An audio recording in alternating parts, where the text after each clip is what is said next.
Maulana Syekh Tuan Guru Kiai Haji Muhammad Zainuddin Abdul Majid adalah seorang ulama karismatis dari Pulau Lombok, Nusa Tenggara Barat dan merupakan pendiri Nahdlatul Watan, organisasi massa Islam terbesar di provinsi tersebut. Di Pulau Lombok, Tuan Guru merupakan gelar bagi para pemimpin agama yang bertugas untuk membina, membimbing dan mengayomi umat Islam dalam hal-hal keagamaan dan sosial kemasyarakatan, yang di Jawa identik dengan Kiai.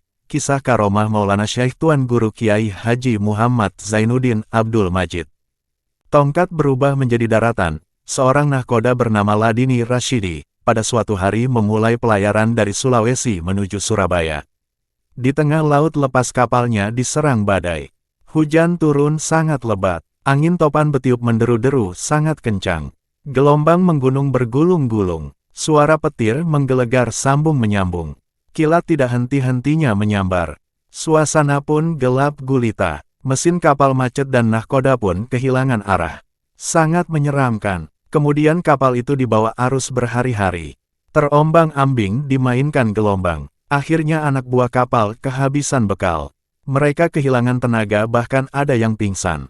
Mereka pasrah kepada Allah yang Maha Kuasa. Dalam suasana mencekam seperti itu, naiklah Ladini Rashidi sang nahkoda ke atas geladak kapal. Disitulah dia berdoa dengan khusyuk. Tiba-tiba kelihatanlah seorang berperawakan sangat besar dan tinggi memakai jubah dan sorban warna putih terbang dari arah timur menuju nahkoda. Semakin dekat orang yang berjubah itu kelihatan semakin kecil dan setelah sampai di depan sang nahkoda. Orang berjubah itu nampak seperti perawakan manusia biasa ramping dan tinggi dengan alis putih. Kemudian orang berjubah itu mengajar sang nahkoda sebuah doa. Sesudah doa itu dibacakan oleh nahkoda, orang berjubah itu menghilang dengan meninggalkan pesan, nanti kalau ada kelihatan benda selain air segeralah menuju ke sana. Tidak lama kemudian di kejauhan nampaklah sebuah tongkat tertancap di tengah lautan. Dengan segala macam cara mereka berusaha mendekati tongkat itu. Setelah mendekat, tiba-tiba tongkat itu berubah menjadi daratan. Ajaibnya, daratan itu adalah tempat kampung halaman sang nahkoda. Alhamdulillah mereka selamat. Beberapa tahun kemudian, Ladini Rashidi secara kebetulan bertamu di rumah seseorang berasal dari Pulau Lombok yang merantau ke Banjarmasin, namanya Safarudin. Rumah orang itu tidak begitu jauh dengan rumah Ladini Rashid. Di ruang tamu, Ladini terperanjat melihat foto yang terpampang yang sama persis dengan orang tua berjubah yang telah menolongnya ketika tertimpa musibah di tengah laut itu. Ternyata itu adalah foto Maulana Syekh TGKH, M. Zainuddin Abdul Majid. Maka bertanyalah dia tentang Maulana Syekh. Sejak saat itu dia berencana untuk ke tempat beliau di Lombok. Kemudian setelah beberapa tahun, pergilah dia ke Lombok ke Maulana Syekh sekaligus menyerahkan anaknya, Muhammad Ali untuk belajar di sana. Yang sangat mengherankan bagi saya, pada pertemuan pertama kali itu, Maulana Syekh setelah menjawab salam saya langsung bertanya kepada saya, bagaimana cerita yang dulu itu? Orang Maroko sembuh di Lombok. Seorang wanita muslimah asal Maroko tinggal bersama kakak laki-lakinya bernama Din Paris. Kakaknya itu bekerja di sebuah maskapai penerbangan. Pada suatu waktu, wanita itu ditimpa penyakit aneh. Dia tidak bisa melihat manusia, tetapi selain manusia bisa dilihatnya dengan jelas, sedangkan pendengarannya masih normal. Kakaknya yang juga menganut agama Islam itu telah membawa adiknya berobat kemana-mana. Ada 4 negara yang sudah mereka kunjungi untuk berobat termasuk Amerika. Tetapi penyakit aneh itu tidak kunjung sembuh. Maka berencanalah sang kakak mencari paranormal. Lalu pergilah mereka ke Thailand dan ikut pula bersama mereka seorang beragama Nasrani yang menjadi stafnya di kantor maskapai penerbangan di Paris. Di Bangkok mereka menginap di sebuah hotel di luar kota. Pada suatu sore mereka keluar hotel untuk mencari paranormal.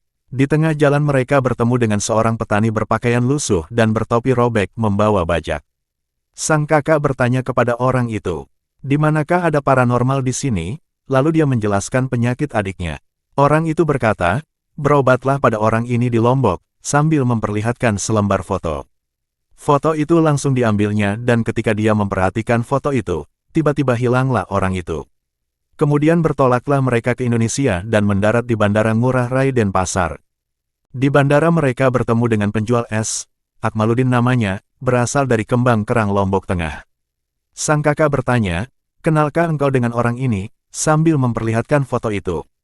"Oh, ini adalah foto guru saya," jawab Akmaluddin. Orang itu kelihatan ragu-ragu, lalu penjual es itu mengajak mereka ke tempat kosnya. Setelah sampai dia langsung mengambil foto Maulana Syekh yang persis sama dengan yang dipegang oleh orang itu, lalu ditunjukkan kepada mereka. Maka yakinlah mereka. Lalu mereka mengajak Akmaluddin ke hotel. Di hotel mereka merencanakan keberangkatan ke Lombok.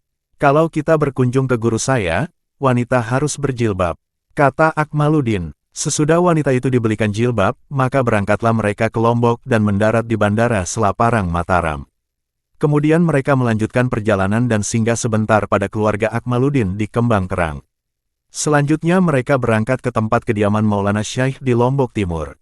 Sesudah sampai, kakak beradik itu diterima langsung oleh Maulana Syekh, sedangkan yang beragama Nasrani menunggu di luar. Maulana Syekh mengobati orang itu dengan doa dan sebotol minuman dan orang itu beliau suruh mengamalkan wirid singkat. Orang yang sakit itu langsung meminum air itu sedikit sekaligus membasuh mukanya. Setelah pamitan mereka berangkat menuju Kuta Lombok Tengah. Sesampai di Kuta mereka masuk hotel. Di hotel itulah wanita Maroko yang sakit itu kembali meminum air dari Maulana Syekh itu dan membasuh wajahnya. Dengan izin Allah yang Maha Kuasa orang itu langsung sembuh. Dia bisa kembali melihat manusia. Karena luapan gembiranya dengan tiada disengaja dia langsung merangkul Akmaluddin yang telah berjasa membawanya ke hadapan Maulana Syekh TGKH, Muhammad Zainuddin Abdul Majid, sehingga dia sembuh dari penyakit yang sudah lama dideritanya itu. Suatu hari salah satu kiai besar Nahdlatul Ulama, Kiai Haji Masum Ahmad Lasem, ayahanda Kiai Haji Ali Masum Krapyak, bersilaturahim ke Lombok. Menjelang waktu maghrib Kiai asal Lasem itu sampai di sana. Saat dijamu oleh tuan rumah, Mbah Masum mengetahui betapa ramainya pesantren sang Kiai. Hiruk-pikuk para santri yang melakukan aktivitasnya sangat tampak. Segenap santri terlihat mengaji dan berzikir. Alhamdulillah, pesantren tuan sudah maju. Santrinya banyak. Semoga mereka bisa jadi pemimpin kaumnya, kata Mbah Masum. Setelah mengamini doa temannya itu, sang tuan rumah hanya tersenyum penuh arti. Akan tetapi keesokan harinya, tiba-tiba saja pesantren itu mendadak sepi. Tak seorang pun santri yang terlihat berlalu lalang. Dan di tempat itu hanya ada sang kiai saja, yang bersama keluarga rumahnya berada di tengah-tengah pelataran pesantren. Lalu Mbah Masum bertanya kepada sang tuan rumah, kemana gerangan para santrinya. Lalu Tuan Guru Kiai Haji Muhammad Zainuddin Abdul Majid, pendiri organisasi Nahdlatul Wathon pada tahun 1356 H atau bertepatan dengan tahun 1936 M. Itu pun menjelaskan bahwa santri-santrinya itu adalah segenap jin. Sang kiai itu memang sangat alim, tangguh dan memiliki banyak kekeramatan, sehingga umatnya tidak saja manusia. Kekeramatannya yang lain adalah air dari buah-buah kelapa yang tumbuh di lingkungan pesantrennya. Air kelapa itu sangat mujarab untuk menyembuhkan banyak penyakit. Mbah Masum ketika berpamitan pun diberi bawaan, oleh-oleh, berupa beberapa biji buah kelapa itu. Pertemanan Mbah Masum dengannya berawal ketika keduanya masih sama-sama belajar di Makkah. Beliau sangat akrab dengan Mbah Masum, dan keduanya sama-sama saling menghormati meskipun dalam hal organisasi keduanya berbeda jalan. Suatu hari di musim hujan, Al-Maghfurullah Bapak Maulana Syekh Kiai Haji Muhammad Zainuddin Abdul Majid menyampaikan pengajian di Desa Majidi, yakni salah satu dusun di Kelurahan Pancor. Untuk sampai ke sana, orang-orang harus menyelusuri jalan setapak dan menyeberangi sungai. Waktu itu belum ada jembatan, apalagi jalan raya seperti sekarang. Usai pengajian turunlah hujan dengan lebat. Setelah hujan reda, barulah beliau bersama rombongan berangkat pulang menelusuri jalan setapak itu. Setelah sampai pada sebuah sungai di tengah perjalanan, ternyata air sungai itu banjir. Sementara titian tidak ada, tetapi atas izin Allah, Al-Maghfurullah Bapak Maulana Syekh terus saja berjalan dengan tenang di atas banjir bandang itu. Sedikit pun jubah beliau tidak terkena air.